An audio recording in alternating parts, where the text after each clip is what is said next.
Hey everyone, welcome to this episode of Hollywood Breaks. Great to be with you here today. Another good episode. Keith and I really are discussing the inside scoop of what happens inside marketing departments, what it means for the evolution of Hollywood, and honestly how Kareem Daniel's position might be changing that. So welcome to this episode of Hollywood Breaks. I gotta admit to you something to you, Keith. Oh boy, confession time. It's time. All right, let's go. I saw Top Gun for the second time. Wow. I'm already in See, twice. now this is, okay. You were a little on the fence, and I was traveling. I wasn't on the fence. Second time. Oh, I guess I was on the fence with the review. Yeah, well, you were on the fence with the review, and then you go see it again. Like, I'm starting to believe that your review is kind of bullshit. Well, maybe you liked it more than you let on. I feel the responsibility of being an evangelist. So two of my boys had not seen it yet, so I told them I'd take them. So, but obviously, right. But I took seven of us. It wasn't just three. I mean, the whole family went again. So we committed. Yeah, the whole Thompson clan rolled on down to the theater. I think I want movies to come back so bad I'm willing to personally finance the the return of theatrical release. The theater men are much smile from ear to ear when he sees you guys roll up in the Thompson van. Yes, here they come again. 7 tickets sold. Yeah, totally sold. Well, and it was a good chance for me to cash in on 4 of my Cinemark credits, so I actually got the pass in there. So there's a few decision making things happening. Okay, but I saw it twice, and yeah, I think I feel a little bit differently about it the second time around. Really? Okay. Well, the first time I felt like I was just living a comparison. Like, yes, okay, cool. Compare. And this time I feel like I went in there because I didn't have to compare anymore to like just see if I could enjoy the movie. And it's enjoyable. There's some slow spots still, I'm going to tell you. Yeah, I mean, I think the whole Jennifer Connelly relationship is totally unbelievable, and I didn't buy any of that, but I just kind of shrugged it off. I was like, yeah. It didn't have the sort of the fire that he and Kelly McGillis had in the first. So they also didn't have the blue light that the blue light scene of the bar.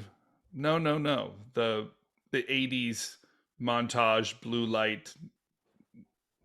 Sex scene like they had one. Blue, yeah, that but it wasn't. There was no blue light. It was like they were laughing, they were smiling, and then was that moment when he's like leaning over her that very much mimics the scene from the original. And I will say that was the one time in the theater when I saw it, it got a lot of sort of, oh, come on, chuckles. Like, yeah, this is ridiculous. I mean, come on. We're not buying shot by shot. Yeah, like he's a crazy Scientologist or something like that. I'm not buying any of this. Anyway. That's so funny. But what's funny is, and I forgot, I had the same thought too, as I was leaving, one of my kids said, oh, I thought for sure he was going to die. And I remember thinking that too. Yeah. I was like, okay, this is going to be when they pass the torch from Maverick to Rooster and his squad. And this is sort of like the next movie is going to focus on that side of the ledger, not necessarily on any more Maverick story, but yeah, that wasn't the case.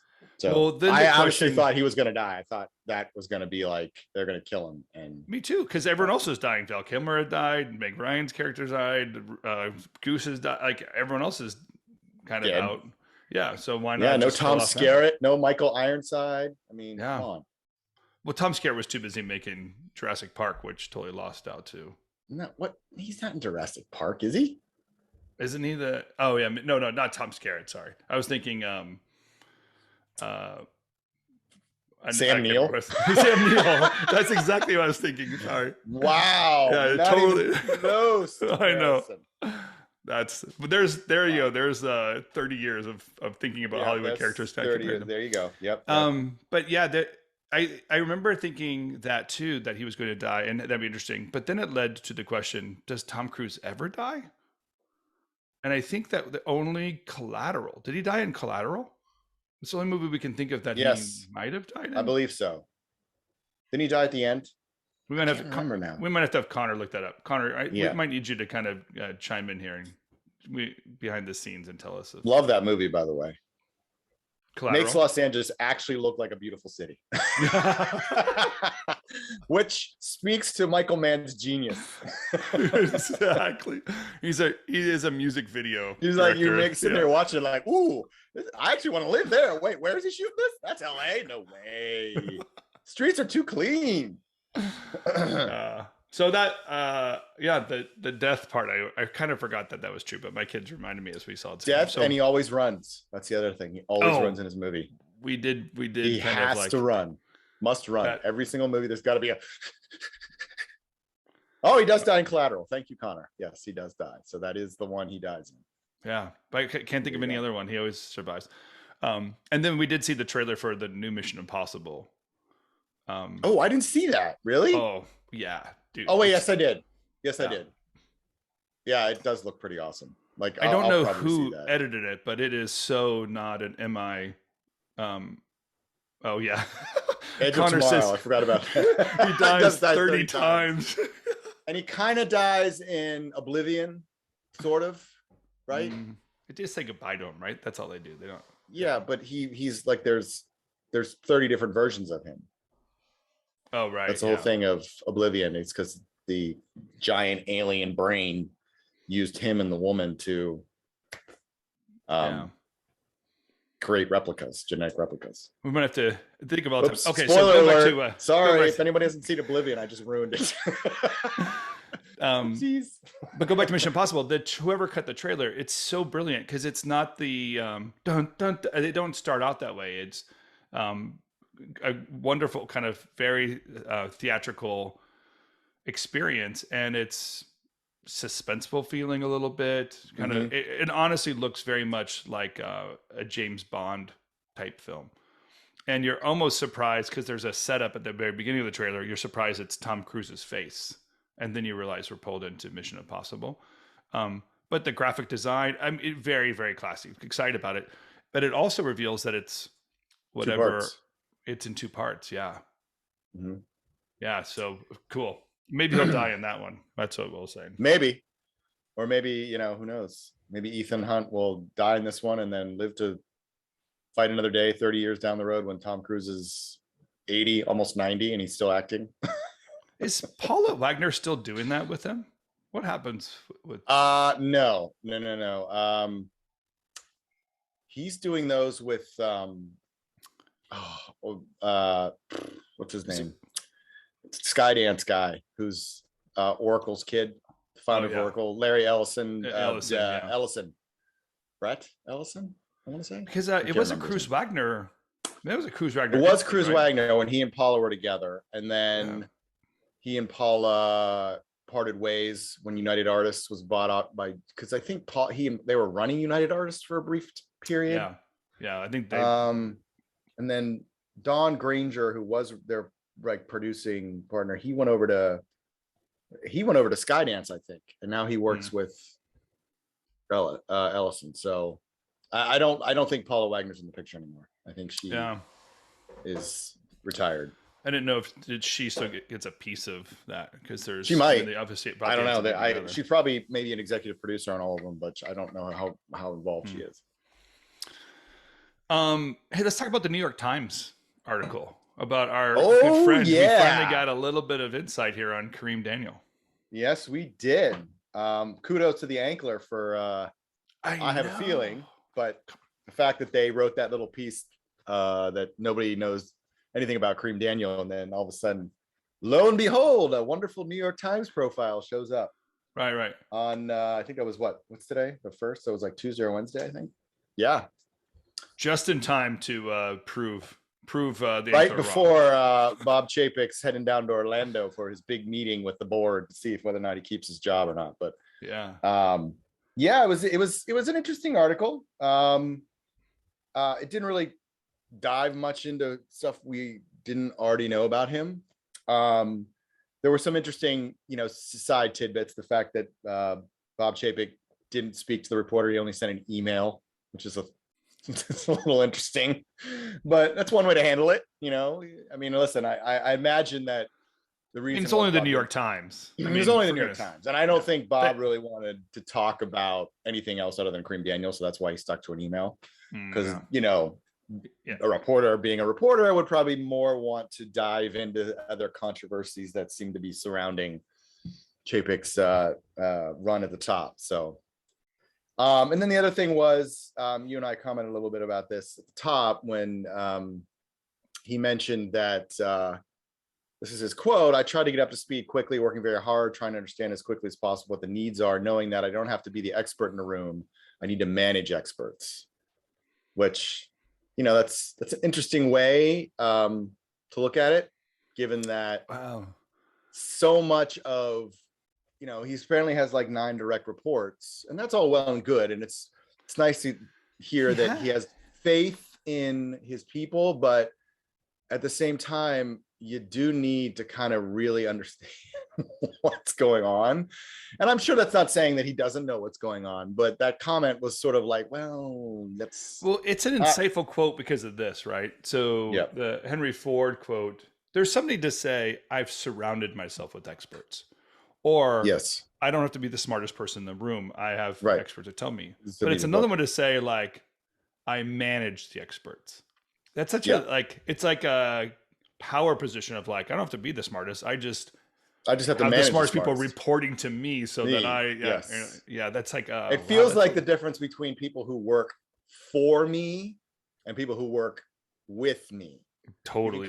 You can kind of distill someone's leadership style based on how that answer, they introduce a person who happens to be like their number 2 or whatever, whether or not it's for me or with me. You can kind of discern how they view them in the hierarchy. This kind of seems to say to me, like, I'm the boss. These guys all just, report into me. So it's nice to have them in the room, but I'm ultimately the decision maker.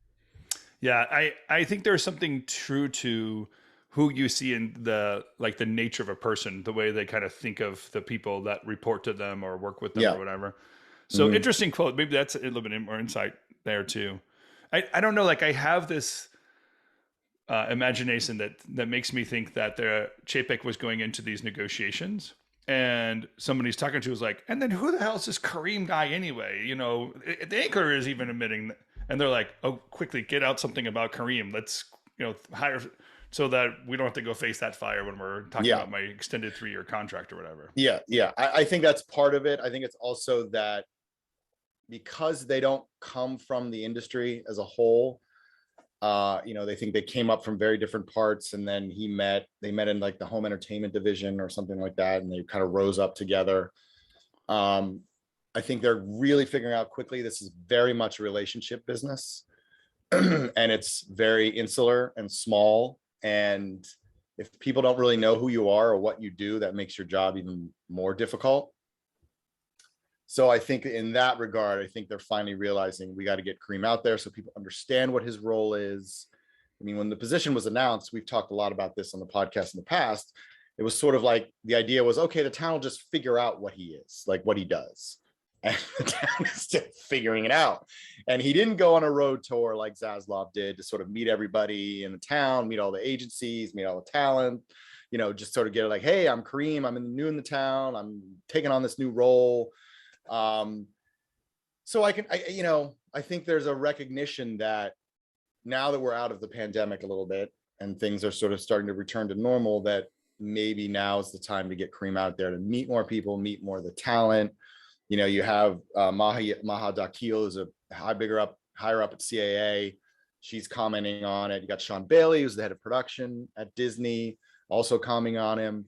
So it's sort of like this idea, like, listen, people know this guy, just now he's opening himself up to the town. So maybe now you can get to know him a little bit better, having a better understanding of what he does and what his role is and how he works in the entire Disney ecosystem.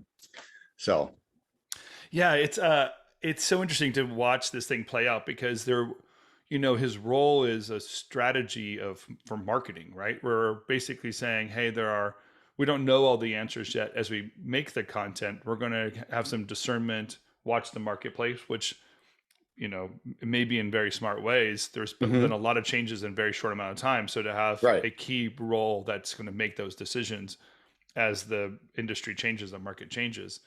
But it's a role that no one's had before. And there's obviously a shift of command in the process of doing it. So you're going to imagine, if a role gets created inside of a major enterprise like Disney that no one's seen before, there's got to be some criticism, even some learning curves to what this role is and how it's going to play itself out. So it probably requires a little bit of understanding and grace, and not just run out to the press immediately and say, we've totally figured it out. This is the perfect job.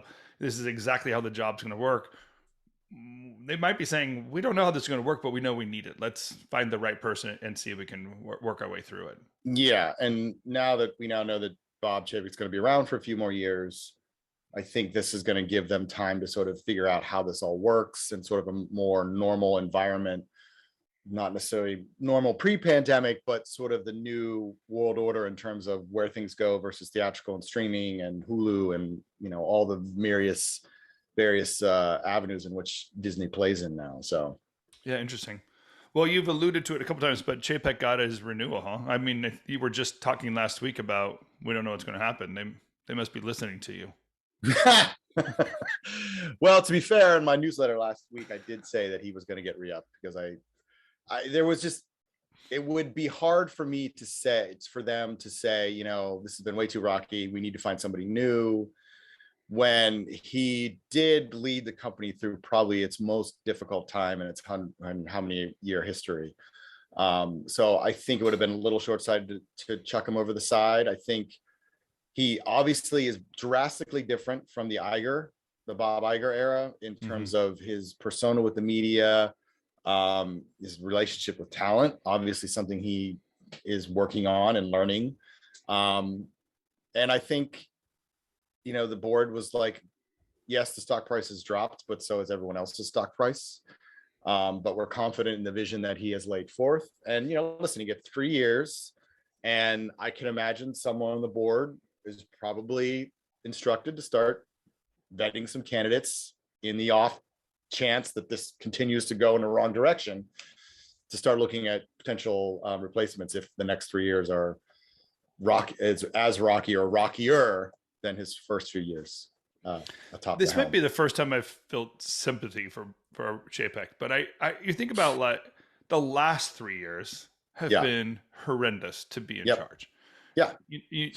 I almost wonder, could you go wrong? Because everyone's guessing and no one can really blame you for trying anything in the middle of a pandemic. And in the meantime, their Disney Plus audience grew amazingly, right? So they got to the sweet side of the deal. But he had to wake up every morning and figure out how to keep an enterprise going that was shifting. And that's what I talked a lot about in my newsletter last week. I was very sympathetic to Bob, because he got a lot of, first of all, he shows up post Iger, and Iger was beloved. Iger hangs around, says, oh yeah, I'm taking over, but wait, I'm not leaving for 2 more years. I'm going to be like this executive chairman. I'm going to work on creative. But that's got to be weird to have your former boss still lurking around the lot. Sure. Checking things out, still commenting on things, even after he left the Disney. He's still making comments on Twitter, and, he's not really going quietly into that good night. And that's a challenge. He's got a press that doesn't really like him and kind of wants him to fail, and sort of after him about every little thing. He's got employees who are proving to be fairly woke, so it's sort of like he's dealing with that. And then there's just all these angles and the whole Scarlett Johansson thing was, yes, that seemed like from our perspective to be mishandled, but at the same time, maybe he looked at it as like, why is she making this much money? This is ridiculous. We need to look at the bottom line. This is insane. And the back end was handled a little sloppily, but that was also Brian Lord, who's like the kingmaker in Hollywood, probably running the messaging on that strategy. So we don't really know what exactly happened. Maybe he was just trying to reset the bar a little bit in terms of compensation, and it just got blown out of proportion, or it just was mishandled. But again, as I mentioned in my newsletter, this is very much what happens when it's somebody who's an outsider, someone who isn't from the sort of insular industry. And we have to understand that Chapek oversees a vast conglomerate, not just the studio. He oversees parks, consumer products, cruise lines. Like, there's so much more involved. And all his 2 previous predecessors were all industry folk. You had Michael Eisner, who had a stint at Paramount, and then you had Bob Iger, who was at ABC. They were all entertainment guys. And then this product guy comes in who was running the parks and is now running the show. And the industry is like, wait, what? He's not one of us. What the? Mm-hmm. And, you know, he came in with a little bit like a bull in a china shop. And he's like, we got to make some major changes here if we're going to survive. And I think the sharp elbows and sort of the, you know, not the sort of polished look of Bob Iger, I think took a lot of people back. And he was sort of rebuffed in a lot of ways because he wanted to make some serious changes to the bottom line. And that affects people's well-being and how much money they're paid. And those are things that are going to very much. When he got the job, he probably talked about the bottom line, and the board knew, like, okay, this is the person we need right now. Like, it's not. So he was even probably brought into it for that position, and then he's done some new things. Kareem's job being one of them, but asking new questions. So then, after 3 years of that, now the world is in a recession. All stock prices are going down, and now he has to sit on top of that pile of crap even too. Like, just that one deal, the situation he's in right now would be hard enough, but to come out of a pandemic process into this one, you're like, are you kidding me? So he's definitely facing a tough road ahead for sure. You know, but I think hopefully things will calm down, and, you know, he does have to sort of resolve the whole Florida thing in terms of that special land grant deal that was revoked, that kicks in a year. So that's a big thing that they're I'm sure going to have to face. And, you know, there's the numbers that he has predicted in terms of Disney Plus, which now are going to be hard to miss because they lost cricket, as I alluded to last week. In India, they lost the streaming rights to that. And that's going to affect their the numbers a little bit. So I have a feeling the stock price is probably going to take a bit of a hit for the next few months. So he's got a rough road ahead. But, you know, I think it's smart for the board to just steady as she goes. Let's see where things go. And, you know, like I said, I wouldn't be surprised if there's sort of like a small sort of like, let's start taking a look at below, see if there's any other candidates that might necessarily be worth starting to groom to potentially take over at some point. It's interesting because we talk and have talked a lot over the last couple of years of what it takes to be a leader, and that to some degree the old guard has been around and is sticking around. And for Disney to go through these transitions again, like, I think there's a step that Disney made in saying, let's take the product guy and put him as CEO instead of kind of like old guard mentality. You have to be in the club in order to keep the club going. To shake things up that way, to recognize there's new opportunities, but that old guard has to be replaced somewhere, or something different is going to come up anyway, right? Like, positions are just going to be moved on because the relevance of your insight or the work that you're going to do has to change with the world. And if you're just sticking to, I wish it was like it was yesterday kind of mentality, or you're only hiring leadership that understands yesterday's problems, you're not going to be evolving very strong. So it's interesting that Disney's able to kind of ask those questions, and they might be in a position again where that shift is taking place. But I think we'll see that happen in a short form all over Hollywood. Different studios asking questions about some leadership positions. Yeah, and I think we're starting to see a lot of that. You know, we talked a little bit about this in our pre-show, but right now there are 3 major marketing head positions open. There's Apple TV Plus, the film. I'm talking film side. Prime Video, their CMO was announced she was leaving this past week. And then Lionsgate head, Marissa Liston was let go a couple weeks ago, I believe, or she's leaving, announced she was leaving a few weeks ago. And they're still open. And no one's stepping into that role. And no one's stepping in. And Mike Hopkins, who oversees Amazon Prime Video, and announcing Ukonwa's departure, basically said, I'm going to talk to, you know, a lot of people in the company and see what the next steps are. So clearly there's this vibe of like, maybe things are shifting enough that we don't need to put somebody in right away. And maybe this is an opportunity for us to kind of look at marketing the whole function as a whole and see what the next steps are. And, you know, there's a lot of people that, so for example, at Apple, the head there was JP Richards, who came from years at Warner Brothers, very successful run under Blair. And, he was at Apple for a little over a year. Now, nobody knows. I don't know. Only he and Apple knows why he left. It was sort of out of the blue that he announced he was leaving. I don't think he's landed anywhere yet, or at least it hasn't been announced yet.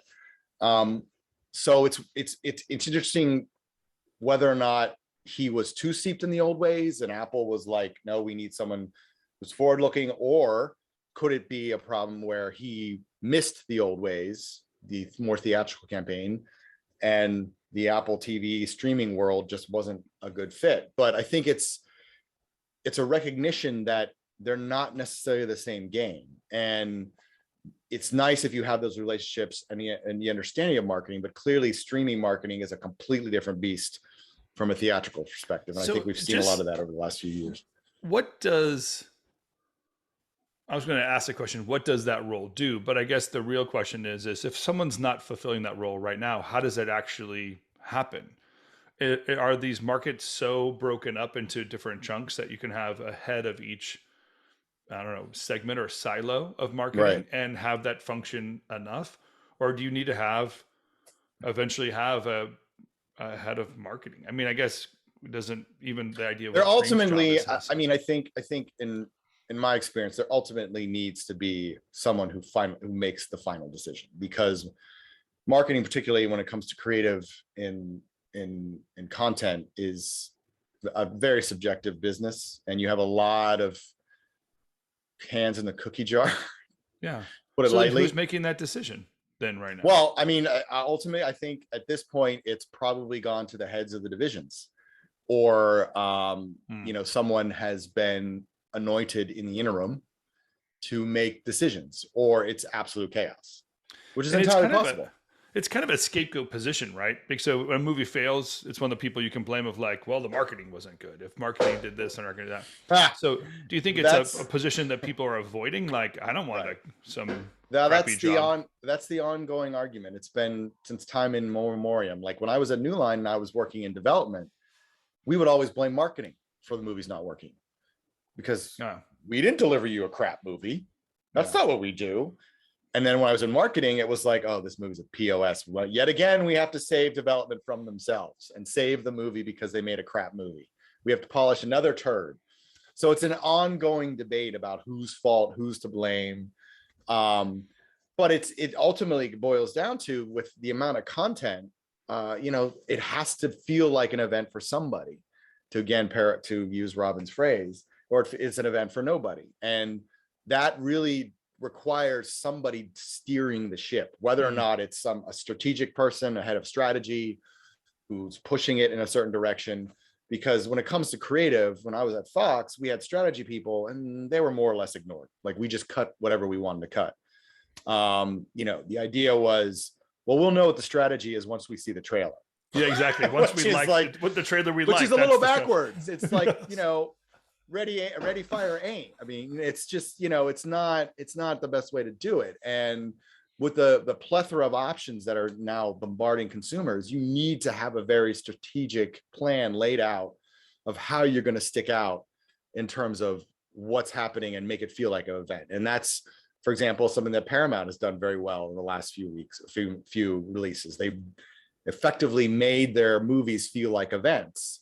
And despite the fact that there's things happening on streaming that are big time events as well. So that's why you really need someone who can step in and, point the ship in the proper direction. So you're not a ton of little speedboats going all over the place, spinning in different directions. Yeah. I'm curious of how this evolves, because this might be the first position where finally Hollywood has to put in new fresh blood. And yes. There's a great opportunity to have a voice and a position. I mean, marketing has such an influence over our perception of how Hollywood and Hollywood movies work. And if you just simply look at trailers from the 70s, trailers from the 80s, trailers from the 90s, you just watch some basic things, you'll see like these major shifts in that storytelling aspect of marketing. Yep. And even to the point of almost like what I was saying about the Mission Impossible trailer, it's it's so different. It's not in your face, and it has a different presence to it, that there's a real artistic craft that is part of marketing, that it Mhm. has a lot of opportunity and influence. So I'm curious why these positions would remain open. Like, is the talent not there? Is the strategy not there? Are the studios changing? Has the technology changed and the outreach to community or followers changed? Is it all of it that studios are hesitating or can't Yep. find the right candidate? I mean, it's a tough question because it could be the fact that I think it's definitely all of those factors that you listed are involved. I think there is a we've talked a lot about how it seems like there's just it's like a washing machine. One executive leaves and they just end up somewhere else, and it's just like the same people and the same conversations. And marketing affords you the opportunity to try something different. Now, there are a lot of examples in the past of executives who come from outside the industry and just bomb epically. MT Carney, who ran Disney marketing under Rich Ross for 2 years, is one example where it just didn't work. And Yeah. he was trying something new. He went out and got someone who's a branding expert, just to try somebody new.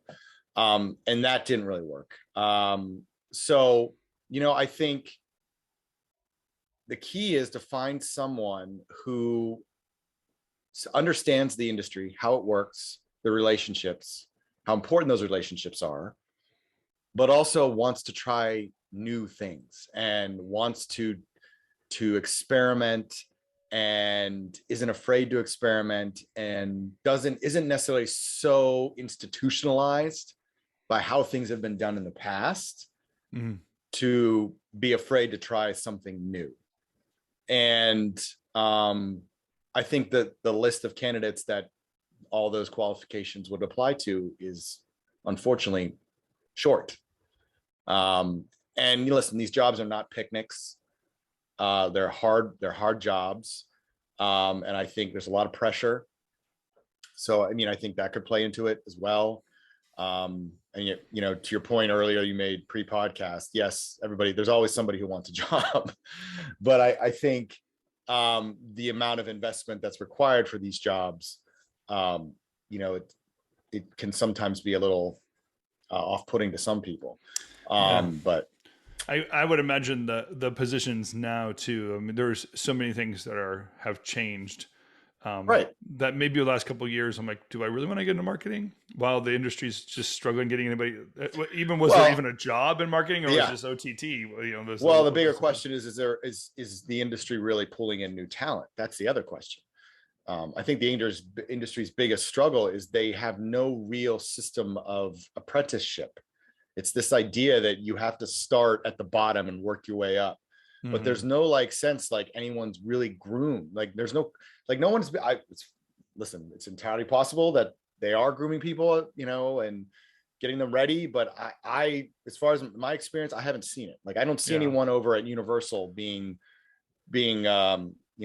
shown the ropes to take over for Donna Langley when the time comes, or Jeff Shell, or for example, over at Warner Brothers when Mike DeLuca and Pam Abdi hang up the crown, or even at Sony where you've got Tom Rothman, but then you've got Josh Greenstein and Sanford Panich, both who are not spring chickens, who are probably going to vie for the job once Tom steps aside. But well, what about somebody who's not in their 60s, or heading into their 50s? What about someone who's young? And this is where the problem is. And it's just, again, it goes back to this washing machine mentality.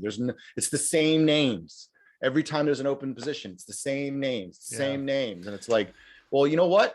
Why don't you shift it and look at sort of like the SVPs or the VPs that are crushing it and give them a shot. Yeah. Even if you don't give them the main gig, have somebody come in and say, all right, you're going to have the gig, but I want you to mentor this guy this guy or gal, and I want you to prepare them to eventually a C. But again, the industry is not built that way. Tapping it's very someone. much. I think the loyalty from employees, loyalty to other things, I mean, my list is pretty short too of people I would choose. The only person I would really choose, but he's really too busy writing the Founder's Brew, is this guy named Keith. But yeah, and he's not a spring chicken either. So he just no, talked I'm not himself out of the chicken, job. but that's okay. I think you wouldn't want that job today. Would you really honestly want to sit there and? I would do. I think if I listen, it would depend a lot on upcoming slate. Like what's my roadmap look like? What am I looking at? What kind of movies am I going to be working on?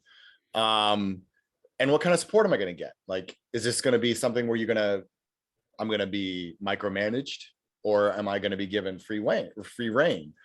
But I think the biggest problem is that the industry itself is not really the way it's set up and has been set up. Is it's not really a environment where you're sort of supported in terms of, I want my success is based on if you succeed as well.